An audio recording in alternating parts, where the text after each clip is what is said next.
Luna, very good. His smile softened with satisfaction. Jasper stood up and slowly walked to Luna, saying. Luna, however, stared straight ahead, only at his chest, refusing to look into his eyes. She was afraid that if she met those eyes, the indifference and coldness she had painstakingly cultivated would crumble.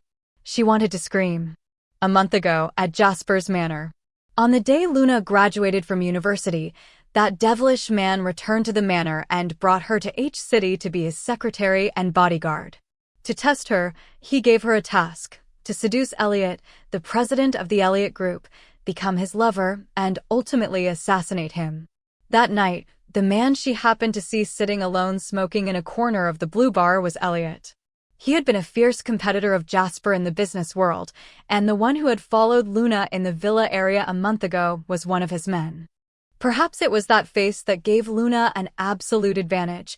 In just 1 month, Eliot already trusted her completely. For her, he disregarded his noble status and jumped into the river himself. For her, he braved his weakness to confront the man who pushed her into the river. Because of this devotion, Luna successfully completed the task and became his official secretary and bodyguard. Just 3 days later, Jasper ruthlessly acquired and dismantled the Eliot Group, making the Jasper family the most influential conglomerate in Asia. He had once again written a legend in the business world. And to achieve his goals, he would stop at nothing. Luna knew once again that demons have no heart. Not only that, they can crush someone else's heart. She still remembered their fierce battle a few days ago. Luna closed her eyes tightly again, desperately trying not to make a sound, her fists clenched so tightly that her nails almost dug into her flesh. Sometimes, she wished she could kill this man with her own hands. To tear him to pieces. Hey, not bad. The warehouse remained solemn and tense after Jasper had left. Suddenly, a magnetic male voice drew Luna's attention. Luna noticed a man standing nearby, dressed in a suit just like Jasper, with a handsome face and a sunny smile. Still in a daze, he approached. "You're Luna?" His gaze fell on the wet figure, and he asked with a friendly, hearty smile. He had just seen it all. The way this woman raised her gun and pulled the trigger was perfect, clearly the result of years of professional training. Luna hadn't expected this person to know her, and nodded somewhat blankly. "Please, Mason, don't try to get close to me right away, okay?" Just then, another voice rang out from the other side, this time a clear female voice. Hearing this voice, Luna abruptly looked up, her expression one of surprise. Sure enough, looking towards the sound, a very familiar face came into view. "Riley!" Luna exclaimed with delight as the woman walked towards her, taking off her sunglasses, her previous dazed and indifferent demeanor completely gone. The woman was dressed in a business suit, and like Luna, her figure was very capable. Unlike Luna, her hair was very short, almost masculine, and her face was also very handsome. Riley, Luna's best friend, was also an orphan, and they had grown up together at Jasper's estate. 2 years older than Luna, Riley had graduated first and come to work in H City. She had been outstanding since childhood, and now, 2 years later, she had become a leader at the base. After 2 years apart, Luna never imagined that she would reunite with her old friend like this. "Luna, you've grown taller and even more outstanding." Riley smiled dashingly, ignoring Luna's still, wet body, and walked over to hug her comfortably.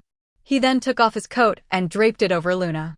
"You too. I heard you've already reached a very high position at the base, right?" Luna smiled comfortably, a hint of warmth finally appearing in her dark eyes. As for the base, that was the name for the Jasper family's mafia. In H City, the Jasper family group's headquarters were located here, and so was the mafia's main base, situated underground in an entertainment complex. Riley waved his hand dismissively, indicating he wasn't interested. "Luna, let me introduce you. This is Mason." She hooked her arm around the man's shoulder, her movement stylish and confident, without a trace of restraint. Seeing that the two had finally finished catching up and remembered him, Mason laughed heartily, dispelling the last trace of tension in the air. "Mason," Luna murmured the name to herself, finding it somewhat familiar. That's right, she'd heard of him. This man was Jasper's good friend, their relationship almost as close as hers with Riley. Mason, Luna doesn't need an introduction, does she? Mason chuckled again and nodded. Luna, may I call you that, Luna? I've heard so much about you from Riley. If it weren't for the fact that you're 4 years younger than me, I would absolutely adore you. Riley stood to the side, a smug smile on her face. Luna was slightly taken aback, not expecting this man to say such a thing. But she quickly recovered, smiled slightly, and her face finally regained its composure. I've heard about you too. Upon hearing this, the man's eyes practically lit up. Oh, really? Really? Did you hear it from Jasper? He didn't say anything bad about me, did he? Hearing this, Luna smiled helplessly and remained silent. Heard it from him? Impossible. To him, Mason was definitely a close person. Why would he tell her about such close people? In his eyes, she was nothing more than a tool, a pawn. He seemed to disdain even speaking to her. She couldn't remember exactly where she'd heard it, perhaps from the servants at the manor. But unlike that man's coldness and gloom, he was truly sunny. Outside the warehouse, in a secluded clearing, moonlight spilled across the ground like a slowly flowing, cold spring. The night breeze was cool, causing Luna, soaking wet, to shiver. Riley noticed and quickly said worriedly, Luna, you should hurry home. Is someone taking you? I have to go back to the base for my shift change, so I can't take you. Seeing her friend's worried and apologetic gaze, Luna quickly shook her head nonchalantly. I'm fine, however, she only said 3 words before falling silent. Riley was right. Getting home was indeed a big problem. Jasper was gone, and her car wasn't there. She had no choice but to walk home. Just then, her friend's voice came again. Mason, are you free later? Could you help me take Luna home? The question was directed at Mason. Startled, Mason quickly recovered and nodded cheerfully. Okay, no problem. Luna stood there, somewhat bewildered. Before she could say anything, Riley spoke again. Mason, make sure Luna gets home safely. Finally, Mason pursed his lips and questioned her, don't you trust my driving skills? No, I don't trust her character. Watching her friend banter with that man, completely uninhibited and carefree, Luna was somewhat stunned. But precisely because of this, she felt relieved. It seemed Riley and Mason had a special relationship. Good night, you too. Before Mason could retort, Riley smiled smugly, said this, and immediately started the engine. Soon, several vans drove away, eventually disappearing into the night. In the blink of an eye, only the red Ferrari remained in the open space. Damn Riley. Mason scoffed, though a hint of amusement lingered in his eyes. Luna, let's go too. Seeing Luna still standing there in a daze, he finally called out. Luna snapped out of her reverie, replying as she walked towards the Ferrari. However, after only a few steps, her brow furrowed slightly. Whether it was from being splashed by the water when she fell in, or something else, she felt unwell all over. Especially her abdomen, which had a dull ache. A red Ferrari sped past on the dark road. It would be a long time before they got back to H-City. It was late, and Luna was exhausted from the recent assassination attempt, so she quickly fell asleep. The car was quiet, the air seemed still, broken only by her even breathing. Mason noticed the woman sleeping beside him and glanced at her. One look, and he looked away. The sunlight in her once clear and bright eyes faded, replaced by an unfathomable melancholy. Jasper, this woman, can she save you? About an hour later, the car stopped in front of the mansion in the Villa district. However, just as he was about to turn and wake the woman beside him, he suddenly froze.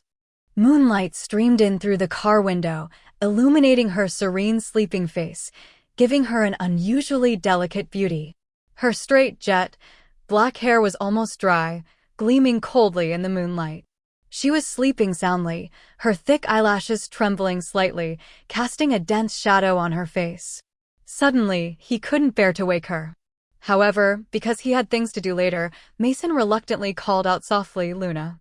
Luna woke up quickly, her eyes initially hazy, but soon clearing. Thank you, good night. After a simple thank you, Luna got out of the car. By the time they arrived at Jasper's company headquarters, it was already late. Under the deep night sky, the imposing office building seemed to be asleep, with only a few windows emitting a faint light. In front of the president's office, Mason didn't knock and walked straight in. "Excuse me, Mr. Jasper, what are you still doing at the company so late?" A tall, upright figure stood by the window, seemingly outlined with a silver edge in the moonlight. Ignoring the complaints behind him, the man gazed out the window, lost in thought. Eliot is gone. From now on, the Jasper family should be the most influential group in Asia. You'll probably be busy these next few days, but at least you should go home and get some rest tonight, right? Mason said, walking to the sofa and lazily sitting down. Has she gone back? The man by the window finally spoke, his voice deep. Yes, just got back. The she they were referring to was naturally Luna. This time, she had done a great service for the Jasper family. Eliot was extremely powerful, cunning, and treacherous, a figure who could wield immense influence in the business world, almost on par with Jasper. Ordinary methods wouldn't work against him, perhaps only women could be used. Sure enough, that bitch's daughter was quite capable. In just 1 month, she had eliminated this major business threat for him. I saw it all. That woman named Luna is indeed extraordinary. Jasper, treat her well from now on, okay? After a few seconds of silence, Mason spoke again. When did you become so nosy? Jasper turned around, looking at him coldly, and questioned him. Mason stood up, a hint of helplessness in his expression. Please, stop putting on that sullen, cold look. You could be my father. Oh? I wouldn't mind taking in a son. I'm not talking to you anymore, I'm going home to sleep. Good night.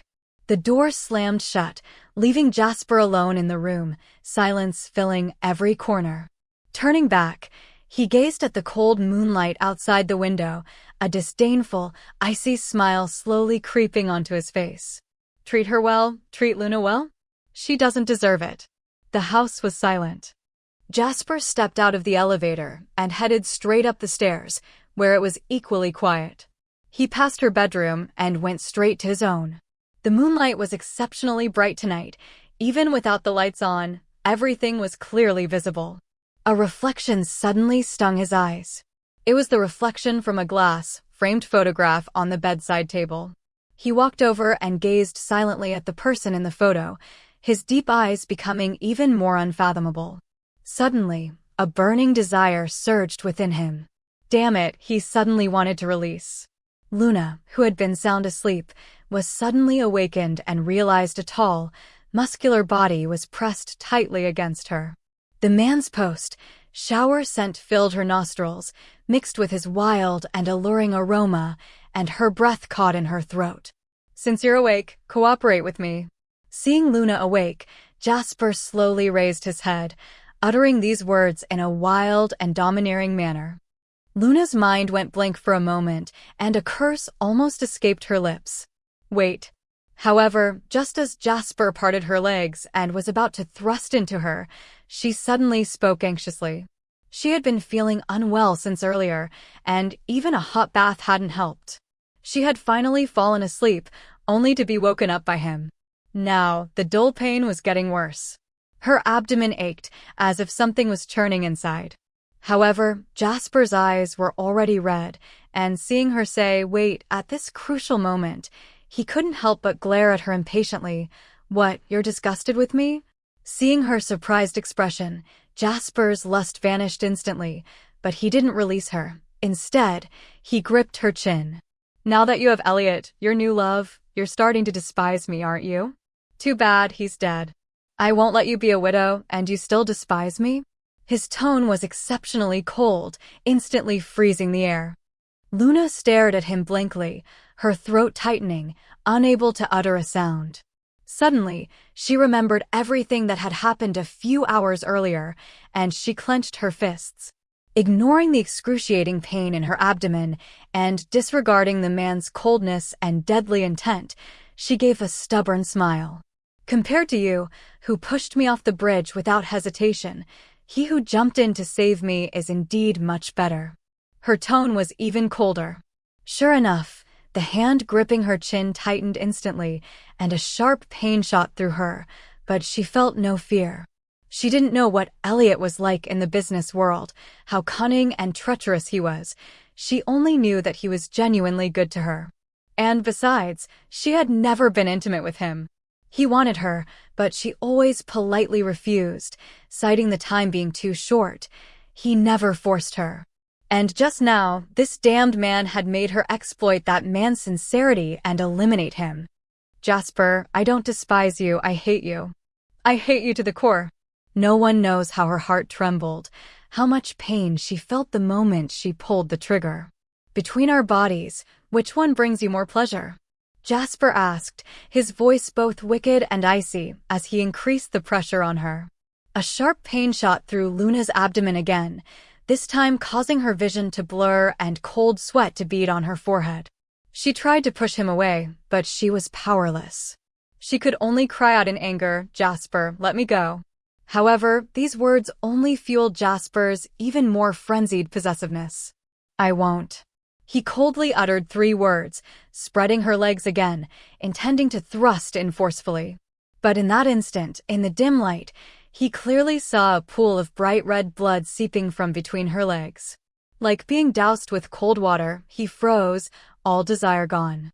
Looking up, he noticed that her eyes were tightly closed, her breathing weak, and her forehead was soaked with cold sweat.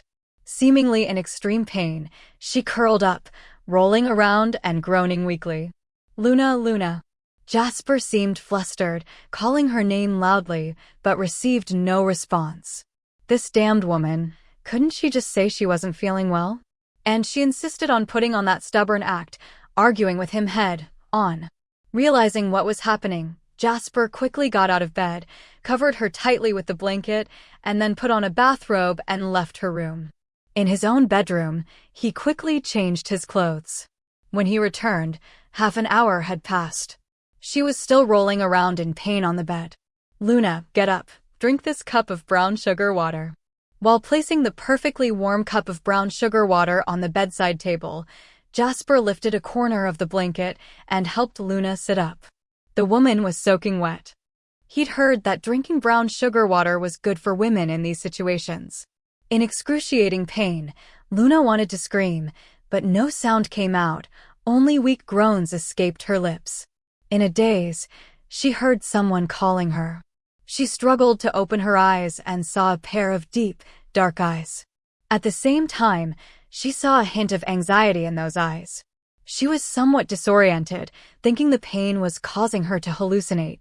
Seeing her open her eyes, Jasper handed her the cup of brown sugar water. She reached out to take it, but he stopped her. Just open your mouth, he commanded domineeringly, holding the cup to her lips. She didn't care anymore and weakly opened her mouth. After what seemed like an eternity, Luna finally drank the entire cup of brown sugar water. However, Jasper didn't let go of her, but continued to support her, asking, "Want your medicine?" "Medicine?" Luna kept her eyes closed, trying to think, but her mind was too muddled. She didn't know what to do. Just then, another sharp pain struck, and she finally nodded. Jasper released her, freeing his hand to squeeze out 2 capsules, then handed her a glass of warm water. After feeding her the medicine, he put her back in bed. Turning his head, he saw the wall clock. It was now 1 o'clock in the morning. However, glancing at the woman on the bed who seemed to be gradually falling asleep, he didn't leave immediately. Instead, he knelt down, opened the bedside table drawer, and seemed to be rummaging through something. After a while, he found the air conditioner remote. He turned on the air conditioner, switched the mode to hot air, and then quietly strode away. Sure enough, Luna gradually felt less pain and peacefully fell asleep.